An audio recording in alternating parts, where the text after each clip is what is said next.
Welcome back to another episode of the Black Cinema Experience podcast. I'm your girl JB, And I'm Cameron. and we're back with another fun, delightful, exciting episode. Wonderful episode. Cameron, what are we going to be talking about today? We're going to be talking about Abbott Elementary. Ooh! Legendary. Awesome show. So much to talk about. Who's the creator of the show? Quinta Brunson. Quinta Brunson. I almost got scared for a minute. I was like, I know, I see you right? And as a '90s baby, we related to her on a deep level because I think she came out right around high school time, and it was like, he got money, and I mean, like, she really was the beginning, as far as I'm concerned, of any means worthwhile. Like, if any, like, absolutely. She started a lot of things. So a lot of people don't know about her humble beginnings, but she started off on, what was it, Instagram? He Got Money. Well, I think that was BuzzFeed. No, she got BuzzFeed because after that. Of yeah. I didn't know that. I know she's a stand-up comedian, so her doing stand-up and already being a comedian before. Yeah, but definitely He Got Money was the start of her fame. A large. Okay, a large. She got money. So amazing show. There's so much character diversity. There's so many wonderful elements. Absolutely. So today we're going to be breaking down the elements of Abbott Elementary, telling you what we think of this show, and hopefully getting some feedback from you guys after you've been watching as long as you have. So leave some comments for us as well. But I'll let you kick it off. Well, I want to first off by saying, like, you talked about the character development, and I'm so like on it with you. Like, the different dynamics with so many different characters. I will say my favorite character is it's between Principal Coleman and Mr. Johnson. Or I have a lot of favorite characters. So I mean, but those are my top. Like, Principal Coleman is just hilarious. Okay. Ava is the salt. Yes. The show, okay? Exactly. But you know what makes Ava's character so much better is that she is just as selfish as real people are that you work with every day. Absolutely. Like, we really all, like, I mean, I go into a 9 to 5, and at my day job, there is always somebody who really doesn't care at all. Someone who's dressed really well, but their personality is a little And for some reason, they have a higher paycheck than you. And you're trying to figure out why. And you're just like, but you don't do any work. Everybody has that coworker that you know don't do no work. Nothing. That is Ava. That is our Principal Coleman.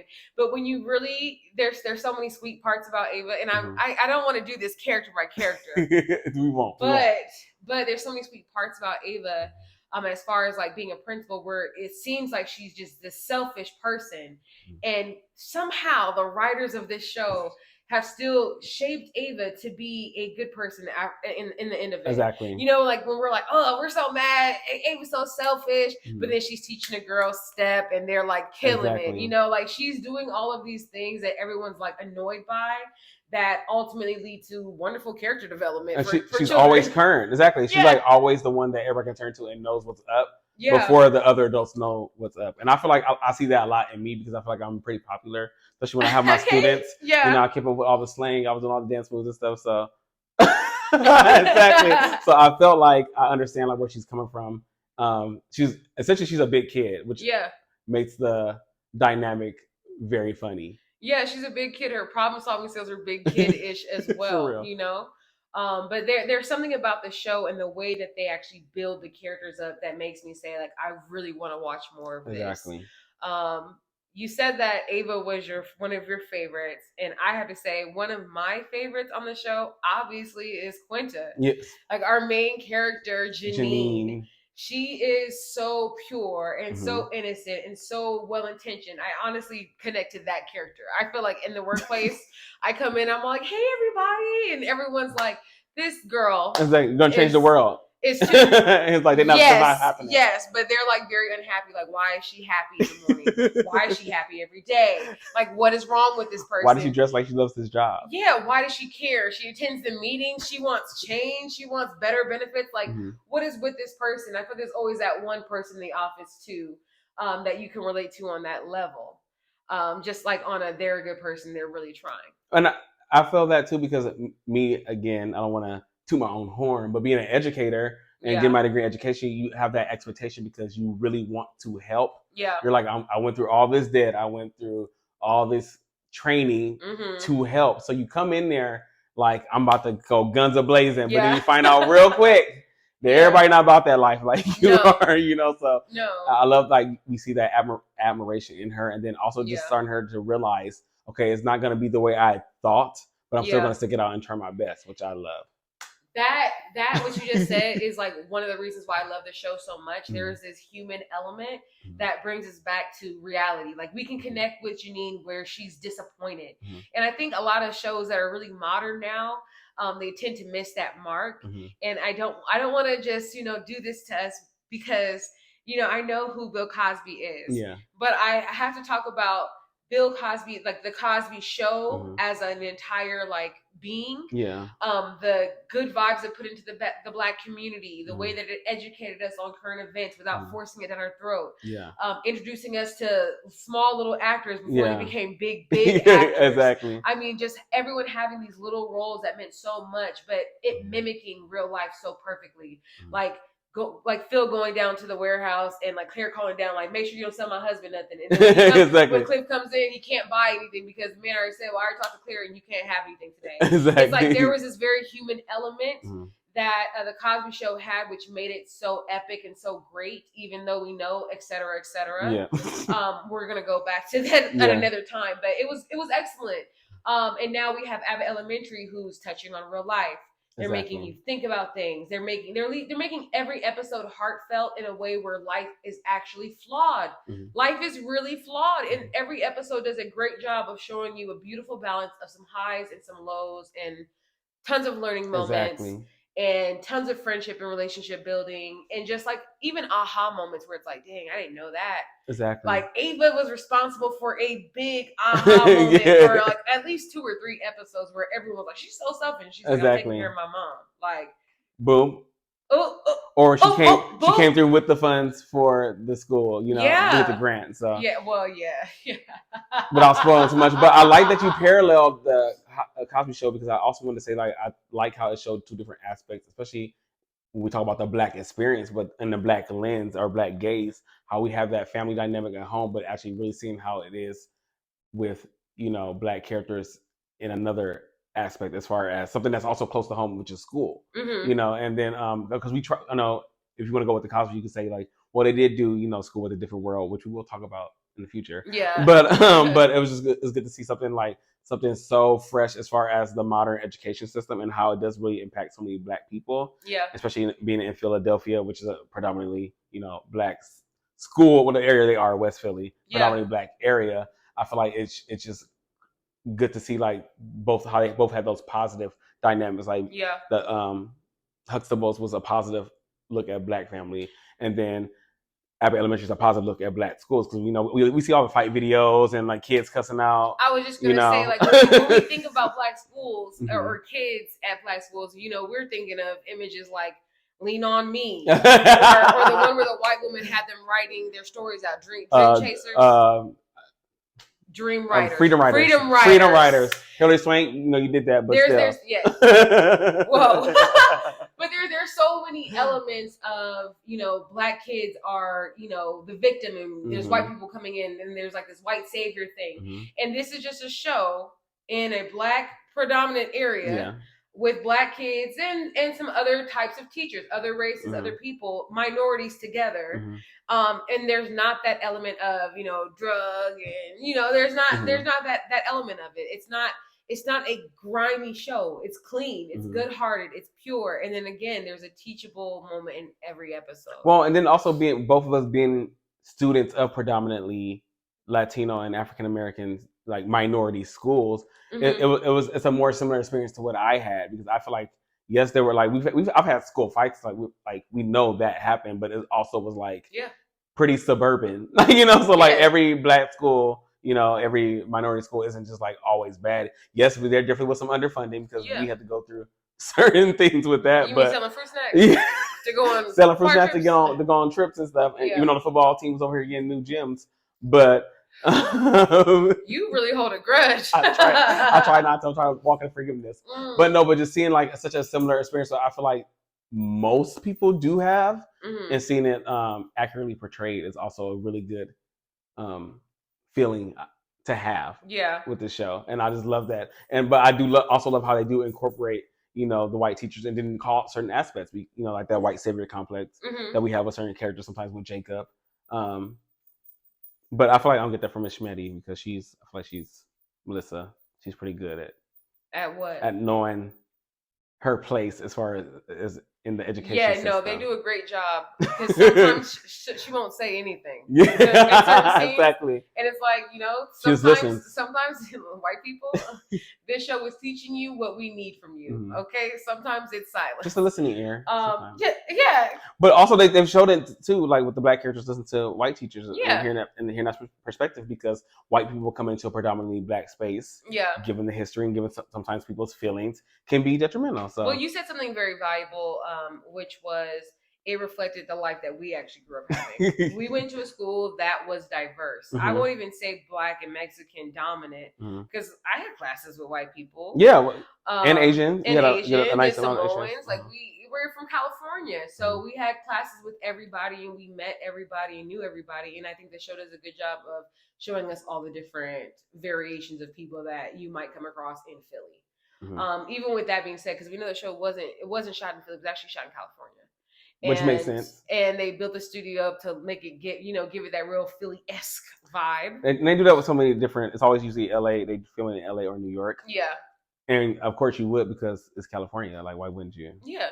The weather's perfect every day. Exactly. Yeah, we'll go to Philly. There might be Philly is cold. Exactly. there might be weather inclement. You're not getting a good winter episode. No, absolutely. Definitely not. But another thing that I thought was interesting about the show, or I think is interesting about the show, is Jacob's character. So it hasn't really been confirmed if Jacob is gay in real life or not, but he does say that he's very, very different from who he plays. So he's actually putting a lot of effort into his acting. And I think that with Jacob as a character, he's always playing this sweet-hearted person, but they don't and I'm going to say something that could be offensive. So please, I'm sorry if it is, okay? If it is out there, I'm really sorry. But Jacob plays a gay character without being traditionally over gay. Yeah. You know how they do in TV where they have a gay character and they're checking off all these boxes. So they have a black character and they're like, she's black, she's the black. We'll make her gay too. And it's like they're always looking to check mark people off of this list of, okay, well, we're going to make this person gay and they got to be like this and this got to be the oddball. It's like they're doing all this weird typecasting, And with Jacob, I mean, he is I didn't even know Jacob was gay until like the second or third episode. Whenever he brings out Zach, his boyfriend, is when you learn about it. But like he wasn't like overly feminine. They didn't press the issue and like force gayness down your throat. I know this is an awkward topic. Why did I choose this? No, it's not awkward because it's like you said, like at the end of the day, I feel like they're making the characters translate to people. And there's no one way to be a certain sexuality, a certain gender. So I feel like what you're saying is very important because again, you have to understand that not all gay people are the same, and not all gay people are going to react. And then they do a good job at showing that, like, you don't have to be a certain way or like certain things in order to be considered the gay representation or the black representation or the, Asian representation. Exactly. And so it's very important that you do bring up that aspect of it. And that's exactly what I meant by that too, as well. Like we cannot keep typecasting gay people to be these like, oh, I'm a flamboyant person and I'm like this. And it's like, I know a lot of gay people that you would never know that unless they were to disclose that information because they're not necessarily walking around, doing things that are always flamboyant. And I think that there should be gay characters on the show because gay characters reflect real life, but I don't know any real people that are gay that are walking around like forcing it how TV has been doing. And they make a mockery of it because there are really people who are really flamboyant who aren't flamboyant in the sense that they're trying to be having attention put on them. They're just being themselves. And, I feel like a lot of times in movies they don't do it tastefully. They're just like, oh, girl, haha. Like, and a lot of people aren't like that to be for your entertainment. Yeah, what I'm saying? This is just who they are. And when you make a mockery of that, it kind of makes the people who are flamboyant uncomfortable because they're like, they can be like, I'm flamboyant, but I'm not like that. You know what I'm saying? I'm not some character. It could be offensive. Which they do with black people and they do with Asian people because it's like if they have a black woman and she's a little bit brown, she's got to be the mean one in the room. She's got to be the one with the attitude. You know, like there's so much typecasting that happens with shows. Exactly. And with Abbott Elementary, nobody is typecast. There's no specific box that any one character stays in. Exactly. And that's why I love the character, Miss Schmetti, because like she is considered to be like, you know, that hard. I felt like for me, Brooklyn, but they say that's West Philly too. Yeah. So I wouldn't know. Yeah. I'm not an East Coaster. Okay. So, but you know, you have that hard, you know, demeanor, like don't mess with me, or you're gonna get messed with. Okay. You know, I can end you. I know some people. And you know, and we need to see more ghetto white women. It's not that she's even like ghetto. Yeah. You know what I mean? But she's like, she's very much so like, I got the kids what we needed, and I got it on a discount. Yeah. It might be snake eggs, but it's eggs. You know what I mean? Like she's gonna do whatever it takes to get what the kids need. And she is a by any means necessary, and it's more. It's important that we see mothers like her or women like her in other communities. Well, because you could have easily switched Barbara's character, who's very stuck up, very conservative, and put her as a white woman, and then have Barbara be, you know, the opposite way. But I feel like that was intentional, as far as showing that, like, again, because I know a lot of conservative black women who act just like Barbara. I know a lot of Barbaras. We grew up in church. I know so many Barbaras.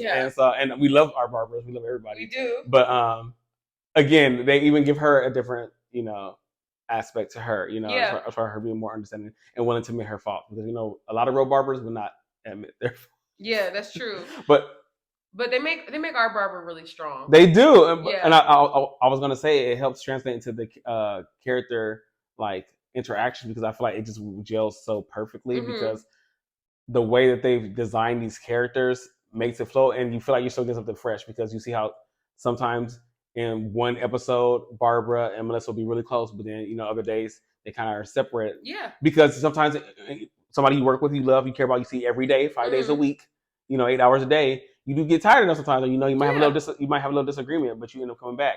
I love how we get these different dynamics played between the characters. Yeah.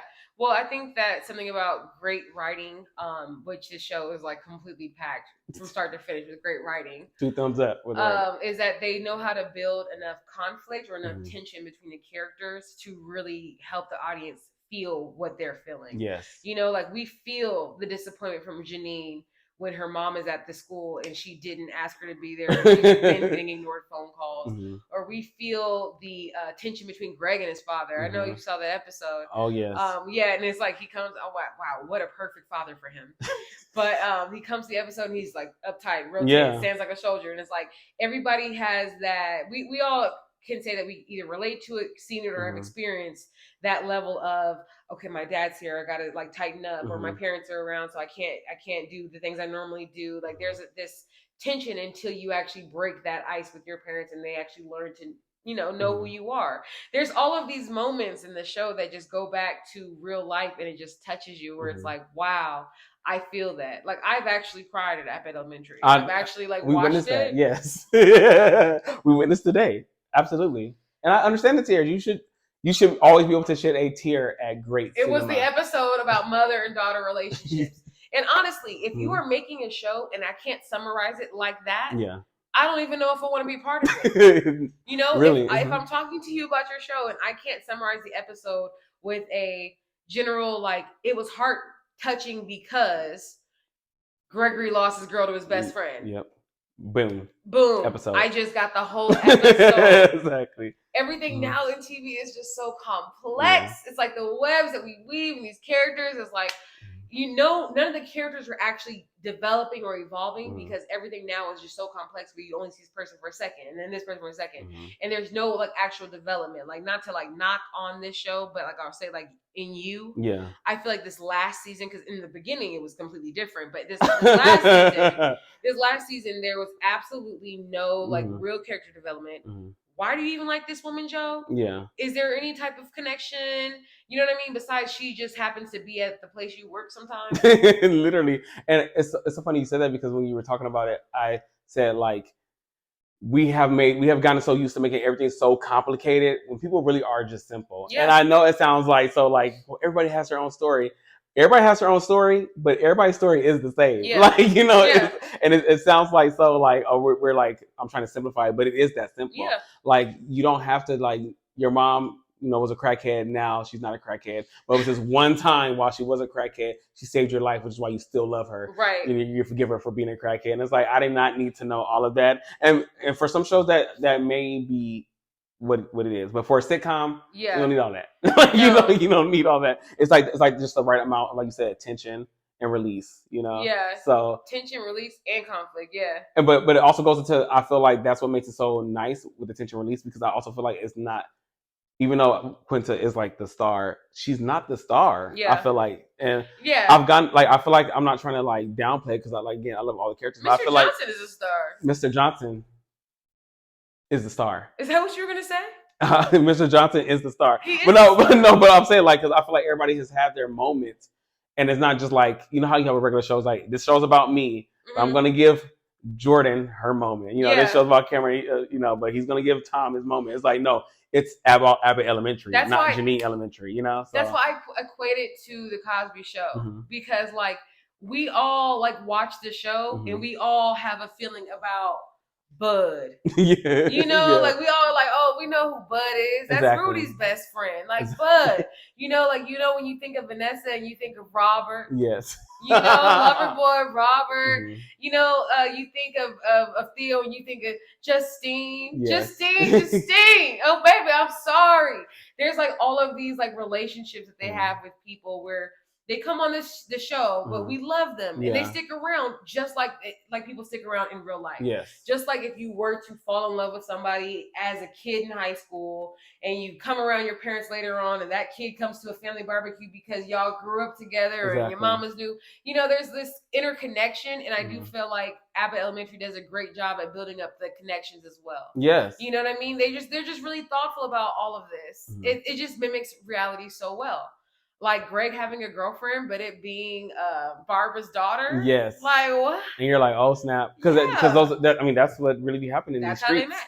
That's the connection. That's how they be happening in the streets, though. That's all it really does. It be that close home, and it goes back to that 6 degrees of separation. Like mm-hmm. you're only 6 people away from anybody in the world. Yeah. But it's like they keep them in the Abbott world. And I do love that. Like when Zach pops up for Jacob, or just different Tariq. Tariq comes back. I know Tariq was bad. Tariq, the rapper boyfriend? Yeah, he's bad for Janine, but he's a character. Tariq, the rapper boyfriend, you know why he was a good character? Yeah. I can't believe you just brought him up. You have to bring up Tariq. Tariq was such a good character because he's genuinely as good and as bad as most boyfriends are. Absolutely. Like the truth behind Tariq not having a car and dropping Janine off to work in her car. Or him while he goes back home and then tells her like what food they're out of, right? Mm-hmm. It's like bad boyfriend. But then he comes on the school trip and he's like that nigga. He's like, wow, all the kids love him. They're doing a chant. He's making positive. He knows how to cheer Janine up. School, and he used to. He would cheer Janine up. Even when they were breaking up, he was dropping the jokes back to back. I could not stop laughing at when he made him make it rain one last time. Yeah, make it rain. The fact that he was dancing, she's making it rain. Yeah, they're like, no, genius, perfect, epic.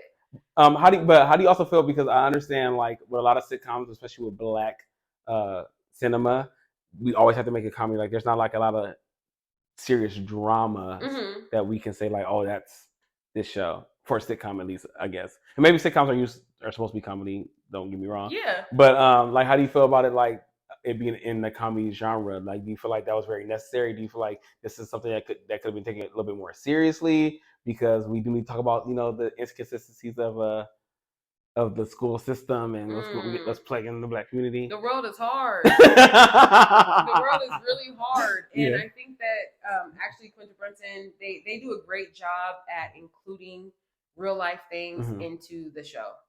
Like they do a great job at, like, even with the mom, right? Who's the girl that plays the mom? Taraji P. Henson? No, they got bitch across her chest. Oh, from Being Mary Jane. Yeah. Oh my goodness. Yeah, I love her. I want to say Niecy, but it's not Niecy. No, that's what her name is in Being Mary Jane. We're gonna tag her name down in the description. So. Yeah, we are. No disrespect. But with her, like, and her being this freaking awesome mom, and her kids are straight A students, and everyone is worried. Barbara's so worried about this word tattooed across her chest. And she is the hood mom, you know, but owns her own business. But owns her own business. She's an entrepreneur. It's a successful business, and she's proud of her kids. Her kids are straight A students. Her kids are doing a good job. Like, it just goes to show, like, it's one of those shows that make you check your stereotypes. It makes you check yourself at the door in a way where it's like, okay, you thought that this was going to go like this, and it didn't. You thought that this parent was going to care that her kid has been acting up, but she didn't. Yeah. You know, and it's like it just always shows you, like, it shows you the good side of people, but also showing you, like, the petty side of them too, and, like, what we really are dealing with. And then handling it in a comedic way, but also it can be serious. Yeah. But I think comedy is important because something like you said, life is hard out here for a pimp, and you need to laugh sometimes. Like, I want to know what's really going on, but sometimes you need that laugh, and making it funny is always the best way to be able to address things. But also the way that they shot it, it's not like they really gave us an option either, right? Because, like, think about, it was shot similar to Modern Family or The Office. That would be the two closest comparables, I would say. And anytime that you take the main character or any of the characters and you put them in a side off so you can get their actual opinions, break the fourth wall. You break the fourth wall. That's right. And you're just having a comedic conversation. Anything after that point where you're actually knowing what the character's really thinking and feeling, it's going to be comedy. How can you make that serious? Would you really want to see Quinta go off to the side and be like, I'm just so sad that my mom is trash. You know, like, that's not what the side-by-sides are for. That's for reality TV. True. We want to see only good things. She's, like, hopeful in her side-by-side moments, you know? And, like, also, if you catch it, you'll see how the character friendships, like, kind of arc in a way due to those little side-by-sides. Like, if you notice, like, when Janine and Greg were getting closer, you know, they both would do it together. They were doing them together. Exactly. I was like, I was so happy. Like, I felt like I thought I was going to caught on to that. Not that I'm trying to be smarter or anybody or anything, but it was nice to notice that, like, that they're doing it together. I was like, oh, this is really cool, because you don't get the... Yeah. I mean, they did that on Fleabag one time. I don't know if you've ever seen Fleabag. I have. But remember when she met the priest and he was like, who are you talking to? And she was like, what? Like, you can see me addressing the audience, you know? And I thought that was, like, it was genius, you know? Yeah, we like to break the fourth wall. I love it when they do it. That it makes... Because Modern Family is actually one of my favorite shows. It's hilarious. And, like, other people who like that tend to like The Office. Yeah. And I'm not really a huge The Office person, but the episodes I have seen are funny. They're hilarious. I can't deny their funniness, you know? It's just not something I've ever tapped into. But, like, as far as, like, that little fourth wall being broken, us having a conversation, getting to know the character more, in writing, in film, that actually was, like, considered kind of like cheating and really looked down upon. I don't know if you knew this. Like, any type of narration, I didn't. like with Joe Goldberg, they would look down upon that because it's like telling the audience what you want them to think. Yeah. So they frowned upon it a lot. So with sitcoms now doing it as a method, it's really funny to see how we've taken something that in film we look down upon, and now we're using it in cinema for our own comedic relief. So. Well, and it's so funny you said that because, like, when I compare it to other sitcoms, we know that's not done. Like, we look at the Huxtables or the Jeffersons, and you know, moving on up. But isn't it done though? Wait, isn't it done though in the Cosby Show? Does it? I feel like they never address. Well, because those they had live studio audience. Because even, like, you know, the Fresh Prince of Bel-Air, I think they've probably done it once or twice. But, like, it was always Will would just look off. Yeah, but I feel like you know, this is a more modern style for a sitcom. So seeing it done, I feel like it's also, like, kind of interesting to compare these other comedies who didn't have that style of comedic, you know, relief or, like, using it as a comedic form. So so, like, I feel like, how does that compare, like, as far as, you know, because most of these other sitcoms had live audiences that had to laugh, and then now there's no, like, ba-da-ba, you know, it's kind of like just a more of a free ride. Yeah, well, I get what you're saying because they don't have to have the audience. Yes. They're missing out on the audience aspect, which means that they can do more creatively as far as scenes are concerned, but they don't have that same, like, the audience is here, give us a laugh now, give us a laugh now. Or, you know how those shows are. So I do see the difference there, but I think that the shows that had audiences,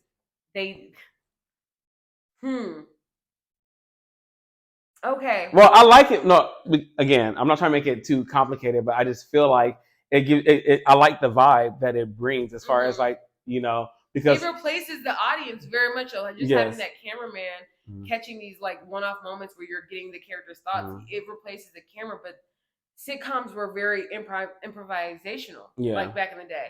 Like Cosby will tell you that like a lot of his stuff was just like he had general ideas as the lines, but didn't know them word for word. You know what I mean? So like when you really think about like the Cosby Show and like Fresh Prince, there probably is a lot more improv that we're not aware of that made the show funny because the actors actually had enough control in it to be like, oh, I know I'm going to say it's going to be really funny, or I know how I'm going to make it really funny. So there's these like improv moments that made the show what it is, and I think that with Abbott Elementary, I think it might just be a little bit more structured because there's no false audience, but I still feel like there's moments of genuine randomness, hilarity. No, but I'm only saying it because again, I feel like again, there could be other shows, and if you have any shows, like please suggest them to me because I would definitely watch them. But black shows, as far as using this style, like you're saying, because we were seeing it on The Office, you see it on, you know, what was I supposed to say, Modern Family, and just so many other shows. Like when I used to watch, I forget what it's called. It's called The New Normal by I forget his name. He does the show Pose. But like I said, I would see the style all the time, and you know, predominantly white shows. But I had never really experienced it like this, and I thought that was a really cool way because, as opposed to being like, you know, da, da, da, like, you know, we have to laugh right here. I feel like I've actually gotten a more organic experience of what I think is funny and what other people think is funny. Because like even when I watched it with you today, like us laughing harder at different parts. Yeah, I just think that's beautiful because like when there's that. You know, this is the funny part, or when it's an audience, usually it's like we all kind of laugh at the same time. Yeah, it's kind of awkward when you're like, ah ha ha ha, is that one person laughing at something, and you're like, but I feel like you get a different experience by having it be like you're gonna interpret what's funny or not. Yeah, and they do that a lot with like a lot of one-liners. Yeah, a lot of times, and a lot of analogies. So I feel like for a lot of them, it's like one-liners when they're like done with conversations, but most of the time it's like usually not like to say a saying, but like a idea that they're presenting that's really funny. If that makes sense. Yeah. I don't get all confusing. No, but like I get what you're saying because they do the comedy in an organic way. Yeah. And you can perceive comedy differently. So you might be in a room full of people who don't laugh at this line but laugh at this line because this is the character that they find funny. I get what you're saying. I'm glad. That's all I want you to do. Yeah, I'm only here to paraphrase. I'm only here to paraphrase. But no, it's 100% true though. And that's why another reason why I think the show is just like excellent because again they're not force feeding you comedy, and every time you watch it you'll find something else to laugh at because the comedy is really underhanded but high quality. Absolutely. You know, like maybe you're not aware of it, but it's really top tier. So I think that awesome. They didn't miss any marks. What are you looking forward to in the future of the show? The future of the show, I'm looking forward to. Cameron, shut up, man. I just want to keep watching the show and enjoying it. I don't have any expectations. There's no like issues you want to see addressed. You don't want to see like world hunger addressed or anything like that. No, I don't want to see world hunger or police violence necessarily addressed. I don't want to. Listen, they're bringing up topics that matter in a way that matters. Topics that matter to me are mother-daughter relationships, are ruining coworker friendships. They are, you know, an irresponsible boss. Or a class or a time when you take on too much work and you have to ask for help when Schmitty got all the kids and needed an assistant.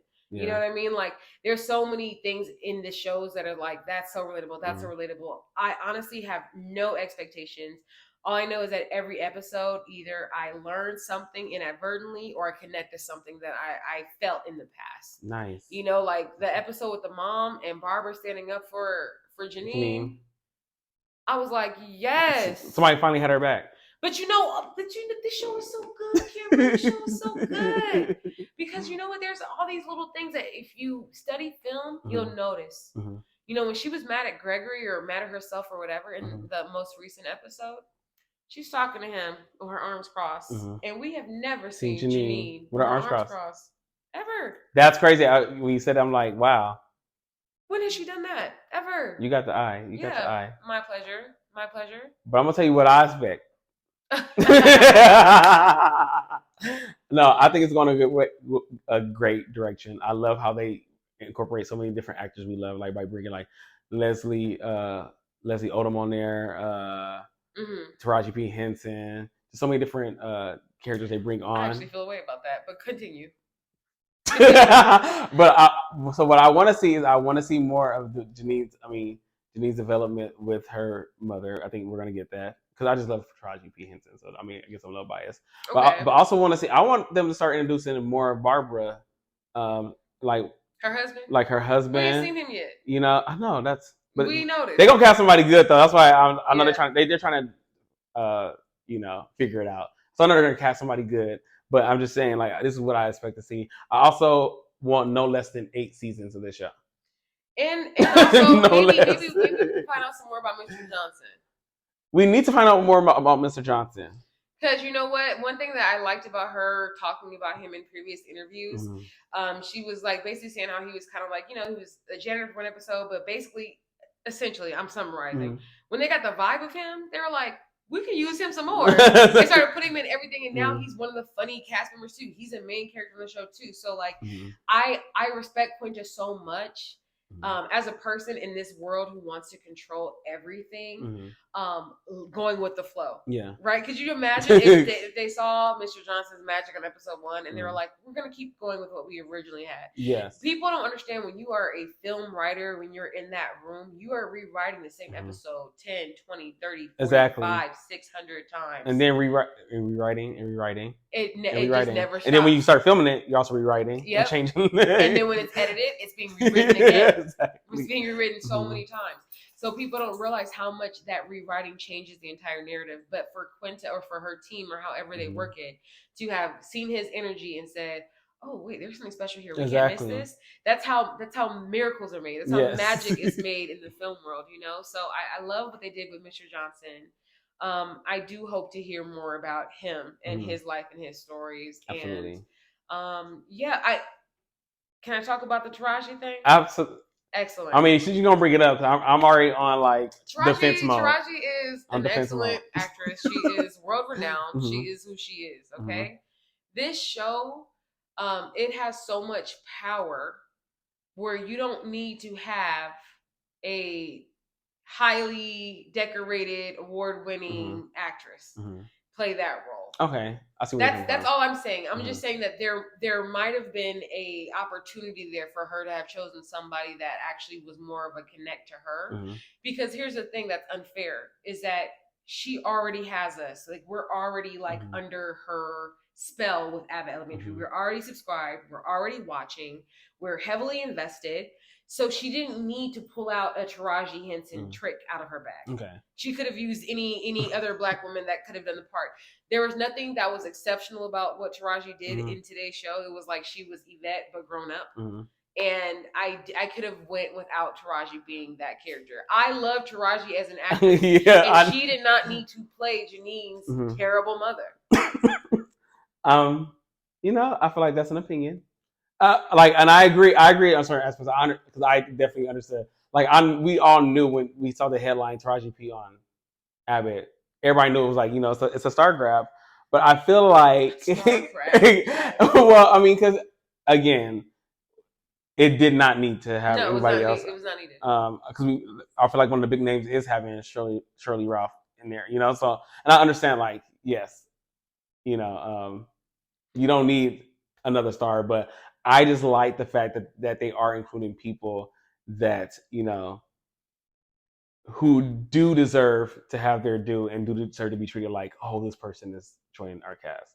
Like for instance, so if Angela Bassett comes and plays Barbara's sister, I would love that. But I'm saying it's like so unnecessary because it's like everybody knows Angela Bassett. Or if they have like Jennifer Lawrence, sorry, not Jennifer Lawrence, Jennifer Mother Lewis, come on the show. Exactly, like she plays a character.